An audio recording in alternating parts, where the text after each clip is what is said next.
Yes, people, hope you're all doing well. We're back with another daily transfer video for you all. Make sure you're hitting that like button and make sure you are subscribing to the channel as we are on that road to 3K subscribers. We've got big content coming up, and I know a lot of people have been sending me messages saying, "Where's the streams? Where's the streams?"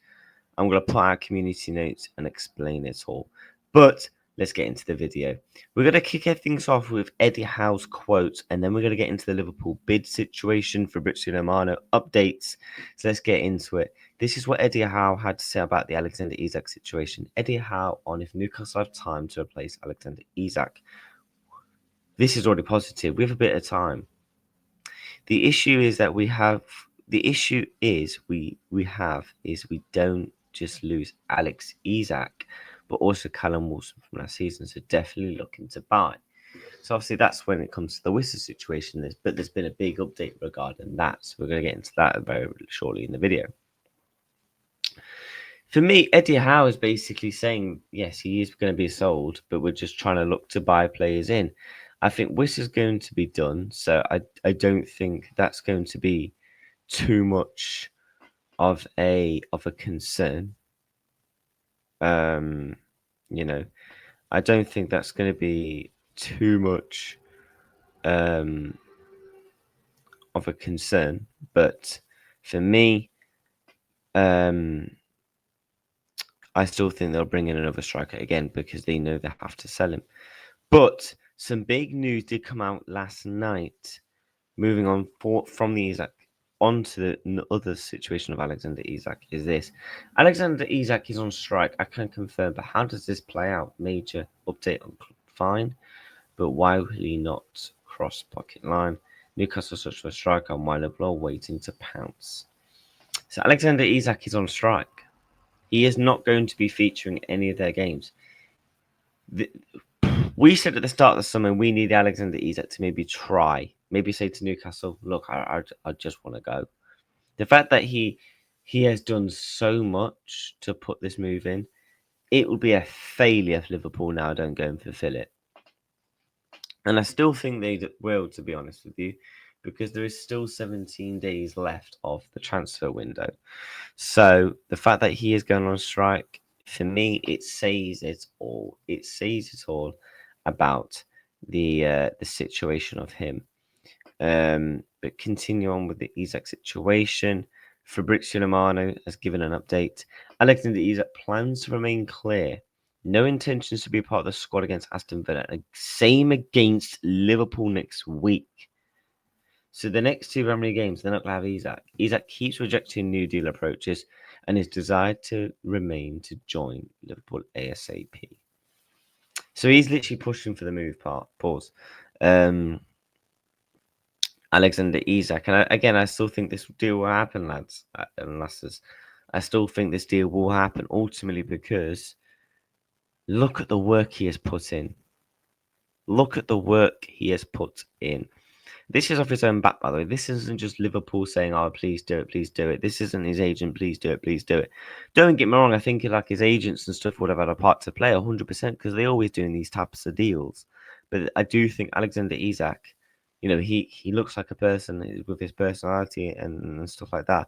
He just makes his own decisions. And why would he be doing all this if he really didn't want to leave Newcastle? Because he knows if he goes back, God, then bridges. A bridge going over water, that is so far deep in the water, it sank like the Titanic. Like, it's not coming back. It's not coming back from that. But again, like I said at the beginning of the video, there is now reports that Liverpool are going to be putting in a bid. Nico Shasa does obviously transfer sports journalist. So Liverpool are set to submit a new bid for Newcastle, Alexander Isak, and there's others saying it as well. Liverpool believe that Liverpool will make a 130 mil bid for Alexander Isak soon. There's a lot of reports about this now that Liverpool are going to be putting in a bid, and the reason as to why I still think we will is because of Arne Slot's quotes. So Arne Slot did, obviously, the transfer embargo, etc. This is what he had to say on his slot when asked about Hugo Ekitike and Alexander Isak. I see Hugo mainly as a number 9 that could also play from the left or together with another 9. We need to have one more attacker, at least. So on his slot is already confirmed. Basically, he kind of wants a striker, and that striker is ultimately Alexander Isak. Because take away Hugo Ekitike and Alexander Isak, I'm trying to think of strikers we've really been linked with. Osherman, again, the links were poor. Like, there was no big top tiers saying, yeah, we want Osherman. We had a couple of Mateta shouts, a couple of Benjamin Sesko shouts, and that's about it. And one or two Jokeres's links. But for me, Arnie Slot knows he wants Alexander Isak, and I still believe he will land Alexander Isak. And again, Eddie Howe's quotes alongside him are very much telling.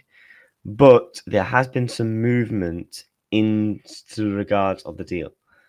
Fabrizio Romano has literally just given an update, literally a couple of minutes ago.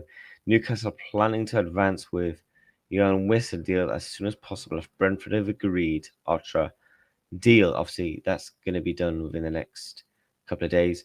Ultra to sign at Brentford in the next 24 hours. Wissa not in the squad this weekend as he only wants to leave. Clear priority to Newcastle. That's good. Again, that's absolutely positive because now they've brought in that one player through the door.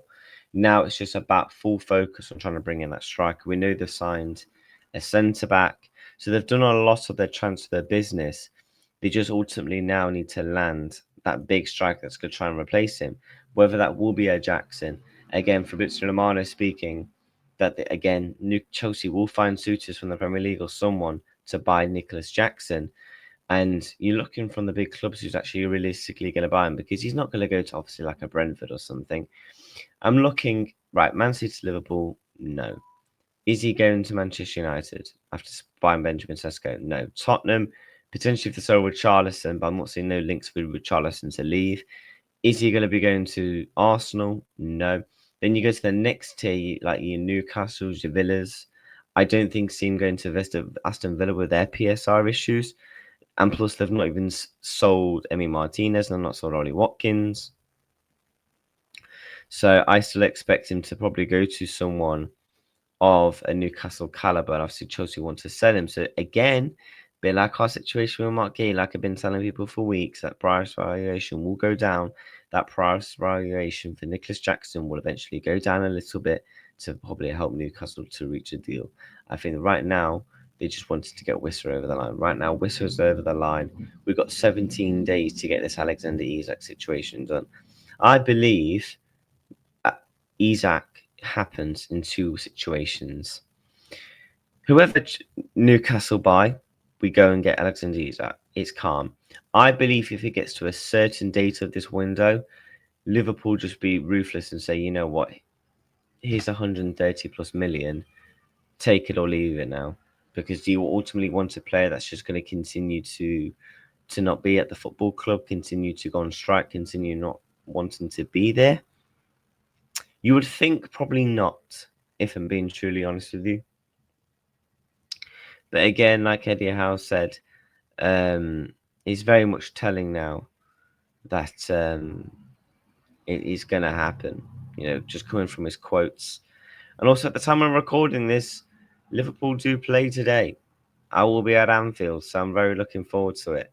But people, thank you so much for watching. Hope you have a beautiful rest of your day. Smash the like, subscribe to the channel. Liverpool updates